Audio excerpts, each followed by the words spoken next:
السلام عليكم حبايبي، يعطيكم العافية. شلونكم؟ شخباركم؟ معاكم قناة روزاليندا الأخبار مشاهير في السوشيال ميديا.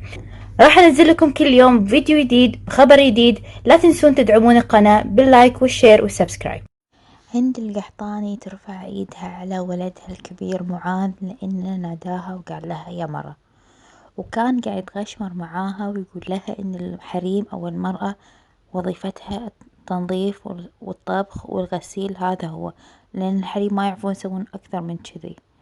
الغشمرة قلبت صج وطقته. شوفوا الفيديو. نظف يا مرة، لأن أنا بيجوني شو اسمه. نعم، نقول نظف يا مرة.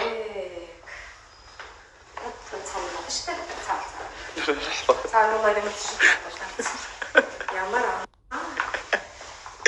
نظفي، إيه نظفي، هذا شغلكم أنتوا يا النسوان. لا بس يكفي والله تنظر على كلمة مرة. مرة ها يا مرة، أنا أمك تاج راسك والله العظيم، أقسم بالله إني شوي إني أنا اللي قاعدة أرتب غرفته وأغراض يا طفل ورع. إذا أنا مرة فأنت نظفي بس يلا. اسمعوا، إذا هذا أفضل شيء تقدرين تسوينه. هم الرجال. ها عيدي، ترى انقطعت السنابة. أقول الرجال اللي مثلك وشرواك تعتمدون على النساء. هذه المرة اللي تقول مرة من أي ناحية؟ التنظيف، الترتيب، الطبخ، تدبير الأمور، شو اليد؟ كل مظاهر الحياة. هو يمزح ترى، والله لو ما هو يمزح أقسم بالله. ايوه لحظة، التنظيف، التطهير، الطبخ. إيه، لأن تدري هذه وش هي؟ هذه أفضل 3 أشياء أنتم تقدرون تسوونها يا النسوان، فهذه شغلتكم أصلا. الله يا معاذ، ترى حتى هذا الكلام ما يمزح. والله زعلت، والله زعلت. هذا الكلام والله ما يمزح يعني. النساء عظيمات. ها يلا تكلم عني بصدق. الحين تكلم بصدق. قلبت الكلام يعني هذا كله من مزح الجد. ترى امزح يعني، لا ما ادري ليه كذا زعلتي بسرعه عاد.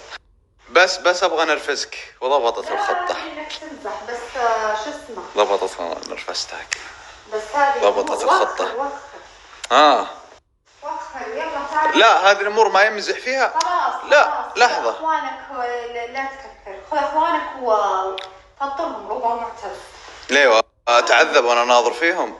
اسمعي، انت تقولين الموضوع هذا ما يمزح فيه، ليش ما يمزح فيه؟ حسستيني انها جريمة قتل، انا قاعد اطقطق على واحد انقتل ولا شيء. تتعود، لان ترى انت مزح لو ارتبطت في امريكيه ومزحت معها كذا بتزعل انت. الله لا يردها، مع السلامة.